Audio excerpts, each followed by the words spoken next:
How often do you see someone die to ferrets? That's what made it better.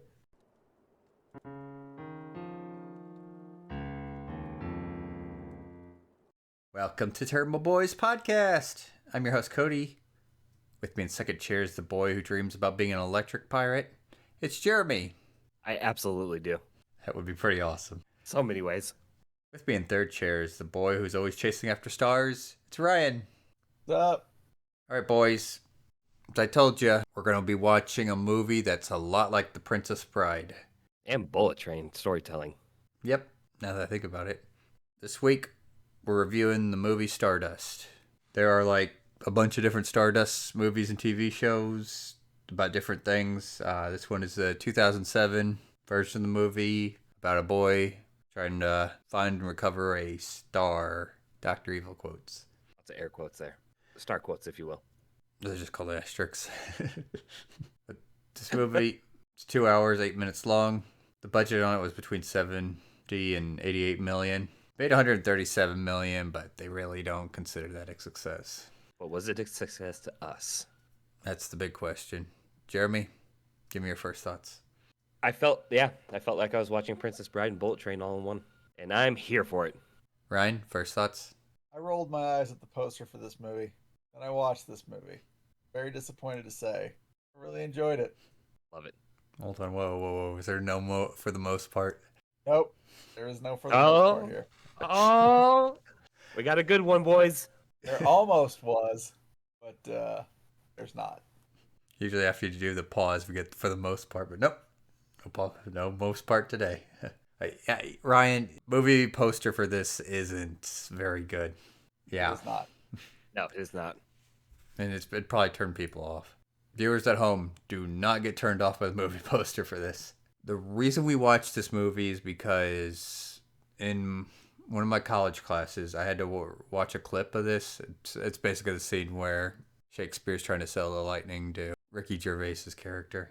I was watching that clip. I was like, this movie's like really funny and it looks interesting. It's like, why have I never heard of this movie? And that's kind of the thing about this movie. Not a whole lot of people have ever heard of this. And 2007, that was... Were the three Lord of the Rings movies done by then, or was this in the middle of them? I think they were done by then.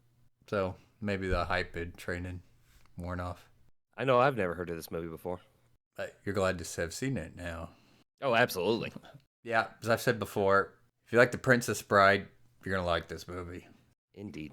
Because here's the thing. This movie is based on a book. The book is apparently full of violence and sex, but we don't get that in this movie. Just off screen. Yeah. Oh, and this movie's like a boo bonanza tease, too. Oh, it is. They tease it a lot, but we never actually get it. But it's, what is it, PG-13? Mm-hmm. Like, the violence is like minimum in it, and there's really no gore, little asterisk on that. You caught what they were doing with the gore, right? With the blue? Yeah. Yep. Where it's supposed to be blue-blooded, like a royalty joke, and then... Oh, yeah. When I saw that, I was like, wow, that is clever. That is very clever. The big thing is that they didn't want to do a one-to-one recreation of the book for the movie. And apparently the audiobook for this movie, it's like 10 hours long. Ooh, hard pass. Yeah, so whenever, well, it's whatever.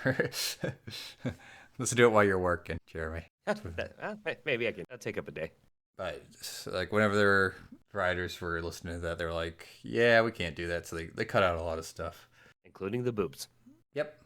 So for pretty much everyone who's never heard of this movie, essentially what happens is we start with the main character's father. There's a wall. I kind of assumed it was like Hadrian's Wall, but I think it's supposed to be something different. But there's a hole in it, guarded by a guy. And I don't know if you'd say it's a portal to a land, but it leads to like this fantasy land. And of course he ends up getting past the guard and explores. Just to explore. And when he's on the other side, he goes and gets his dick wet. Jeremy, you can't say that word nowadays. Yeah, excuse me. Witch slave. There you go. I mean, who's not going to go get their dick wet? Ryan, I know what you're thinking whenever you watch The Hunchback of Notre Dame. We all know what I'm thinking. That hole in the. By the way, what's that hole in the wall? A glory hole? For a giant, maybe. Or dimension traveling. Interdimensional schlong. All right. Anyways, main character Tristan gets born. We skip 20 years, and then he's in love with a girl, but Henry Cavill wants her, and Star ends up crash landing while a bunch of King's sons are feuding over the crown, and he has to go cover the Star to be with his true love. So, Jeremy, what did you love about this movie? The cast, the acting, the action, the storytelling. There's so much to love about this movie. Yeah, the casting for this movie was great, and Phenomenal. like I said last week, Robert De Niro didn't want to miss out on a pirate role after he missed out on Pirates of the Caribbean. So, Not the kind of pirate I thought Robert De Niro would ever play. I love that twist. I'm just gonna go over and say it. I'm gonna say it too. I mean, I love the twist, but I did not expect a butt pirate. Jeremy, you stole my butt pirate joke. I got it. Yes. Ryan, did you also have a butt pirate joke? I did not. Okay. Well, shame on you. But then again, you're the boy who always complains about not taking low-hanging fruit. Or maybe you're proud of not. Whatever. Speaking of low-hanging fruit, I was waiting for the punchline. That is the Wait, punchline. That was the punchline? Oh, okay, I got it. Fruit. In over. They're called whoopsies. That's a good twist. Yeah, it was a great twist. De Niro plays like a sky pirate that's after like lightning, and you think he threw like the main character overboard, and he's taken Yvain Star back to his quarters to struggle snuggle her. But as soon as they get there, find out he's a butt pirate. Doesn't want to be a real pirate. Must be a dancer. I don't know if you boys are familiar, but there's like a theory that like Hollywood executives try to humiliate you once in your life, once in your film career, by making you put on a dress in a movie. I can believe that. I remember David Stay used to say that before he passed away. And this is probably Robert De Niro's turn for that. was Russell Crowe's turn when he played Zeus in that Thor movie? It sure wasn't a toga. I've never, like I said, I dropped out after Endgame. But anyways, Ryan, what'd you like about the movie? I love the story. I like the color of the movie. Oh, I could take or leave the cast, minus a few. yeah, this Yeah. movie was bright, but I think they were kind of going for like a fairy tale type thing with it, which, I mean, it works. Oh, it does, definitely. And here's the thing I want to mention too. Prince, who's the Septimus, that's it. Did anyone else get like Alan Rickman, Professor Snape vibes from him? Oh, yeah. But I think that's kind of what they were going for with that. It worked. I liked his character a lot too. Oh, the brothers were some of my favorite parts of the movie. Yeah. And I love the idea that like every time one of them gets killed, they're just kind of stuck as ghosts following the other brothers around. So we start the movie, there's like 4 brothers alive, and there's like 3 ghosts following them, but at the end of the movie, they're pretty much all ghosts. Yeah, they are all ghosts. I love the whole family feud thing and how they're always trying to kill each other. And that's the thing. I love the twist at the beginning. It was like, oh, here's the handsome dashing prince. That's it props it up like this could be the main character prince, and then Septimus just Throws goes him and pushes him off the ledge and Throws him out the kills. fucking window. yeah, he's pretty but dumb as a post. Man, go over that ledge and look up for a second. What do you see? The ground shortly. And then you have another brother. It's like, oh, you're supposed to be like the benevolent one, and he ends up getting killed too. So this movie ain't bad for like throwing you for the loop, but what? It's good with twists. Yeah, There's a lot of twists in this movie. but I mean, you see the ending coming a mile away. Oh yeah, yeah, absolutely. Well, not a mile away, but like 2 hours away. Incidentally, is how long it takes for me to run a mile. It takes you bastards 15 minutes. Oh, I think mine used to be like 7, 8. I'm gonna like to bragger, Cody. Well, I'm gonna be bragging because I remember the coaches wanted me to join track, and I was like, no. It's leg day, Ryan. Get to it. Anyways, my answer. Yeah, I mean, these boys have said everything. The movie's great with twists. Villains are great. It just keeps you on your toes. I mean, you know, like one or two characters as plot armor, but Oh, definitely. I mean, Or sometimes flower armor. that was pretty clever what they did, like the little flower. I liked it. Not gonna lie. All right, so Jeremy, what was your favorite scene in the movie? Any scene with the pirates, obviously. The twist with Robert De Niro when he met Septimus, and I would say the final fight. Well, when Septimus was fighting, what's his name? What's the kid's name? Main character, Yeah, main character. We'll just go with that. Tristan. Tristan. Yep, that's it. When Septimus was fighting Tristan as a zombie, I loved that scene so much. I loved everything about the final fight. Like it's just really clever what they do. Where Septimus comes in, we know he's the villain of the story, but in this instance, it feels like he's the hero of the story. So he comes in, The anti-hero at this point. yeah. I mean, he's not scared to slit it through a few throats. He comes in, just fights like the first witch, and doesn't he? Yeah, he impales like the first witch, and then like the second one ends up grabbing like a voodoo doll and ends up drowning him. Of course, we get his ghost that's just soaking wet, even though his corpse is like completely dry. Which is what should have happened in the first Beetlejuice movie. And then that's when Tristan takes over. He fights the corpse. The second witch gets like ripped apart like ferrets. That was wild. I was like, wow, that's pretty dark. The ferrets ate her. The coyotes Wolves, ate her. yeah. Oh yeah, wolves, whatever they were. Uh, I was like, that's dark. how often do you see someone die to ferrets? That's what made it better. Was killed by a gaggle of ferrets, if you will. Like I loved like the final villain was she. It's like she just gives up. It's like, oh, I can't do this. And then nope, twist. She didn't give up. And the magical power of stars takes her out. That, Oh, we've seen that in Mass that Effect. was that was almost my for the most part. Because when she gave up, I was like, really? She just gives up now. I She's gonna be okay. I I would have liked that because it's interesting because like how often does the villain go like I've lost everything and like what's the point of like being alive if I don't have my family or anything? I am shocked. I'm going to say this, but Cody, I do agree with you on that. Yeah, I just thought it was an interesting concept, but then they kind of like, oh, just kidding, I'm still evil. Star power wins. I think she was trying something like, oh, you need to. We're not gonna cut the heart out of this like non-shining star. And by the way, a little fun fact that like glass scimitar sword she had, Magneto was supposed to be using that in like one of the X-Men movies, but it didn't make it into the movie. Narrator? Yeah, Oh, crap! literally. I forgot. He was. It was Ian McKellen was the narrator. Yeah, yeah, but yeah, the narrator. I always get Ian McKellen's voice mixed up with Patrick Stewart. Not gonna lie. Well, they both look alike. They're both English.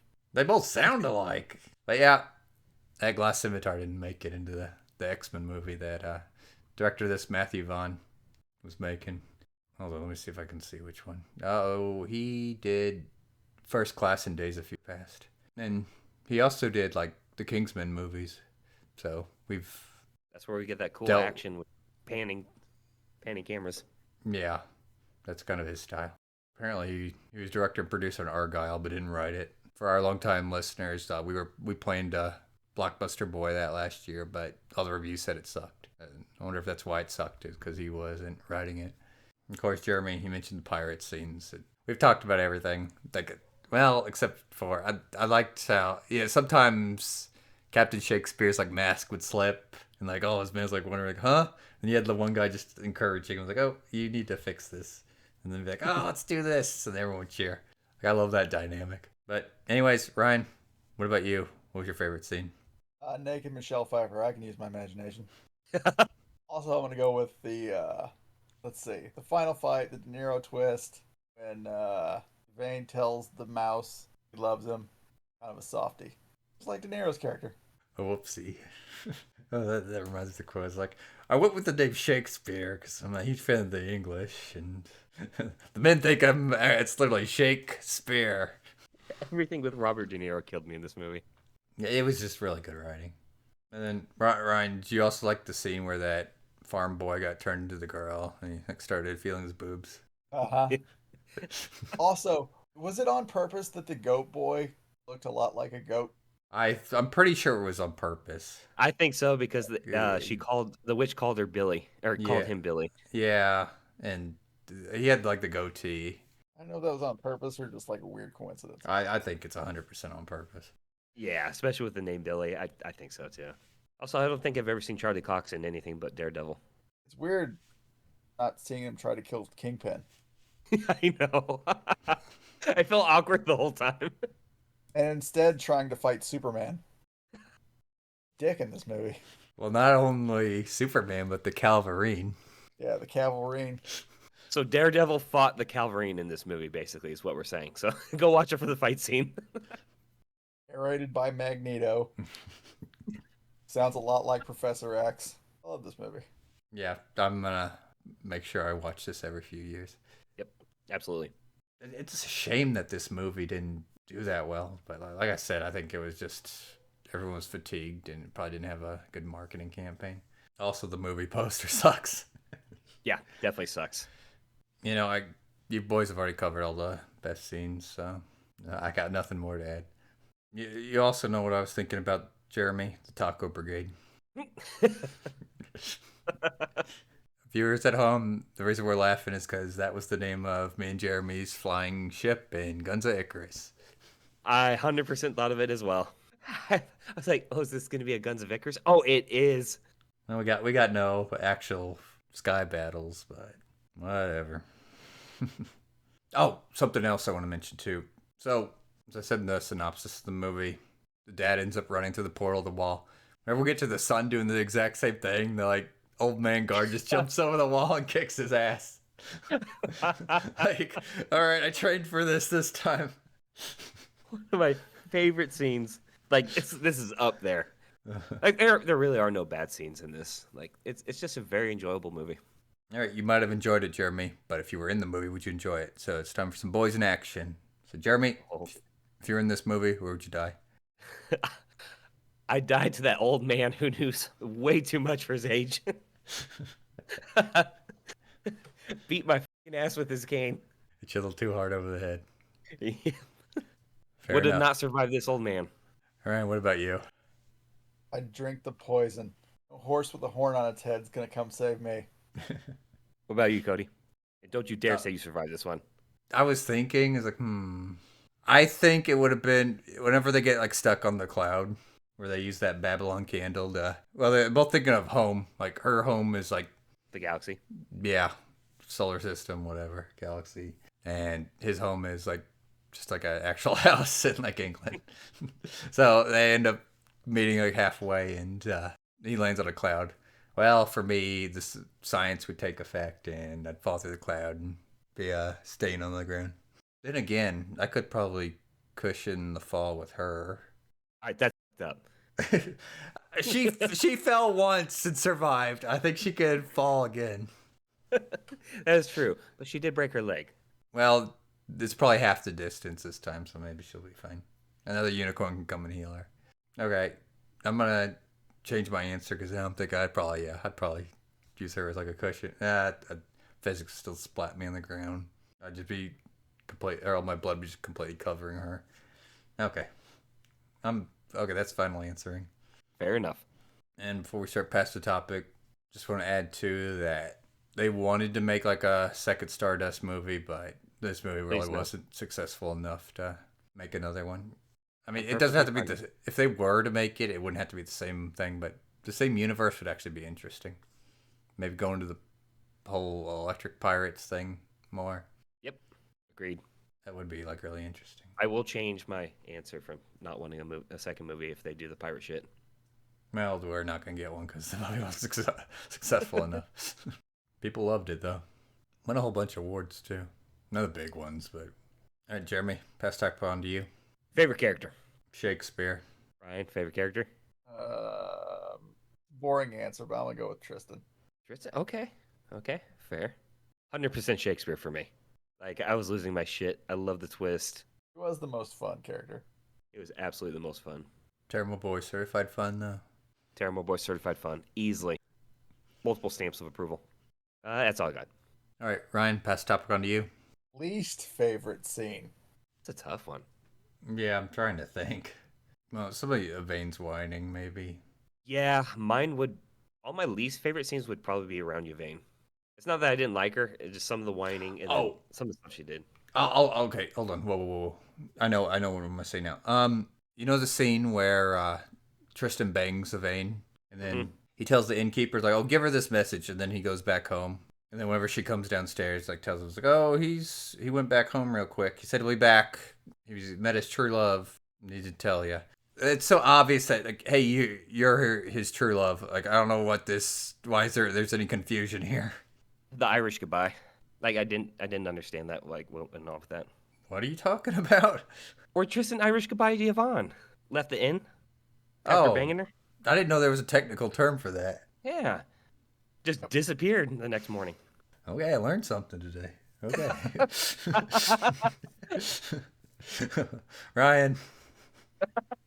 When Una asks Dunstan, "See anything you like?" Never had a. Only because I'm jealous. I've never had a girl ask me that. I did have a hot girl ask me once what looked tempting.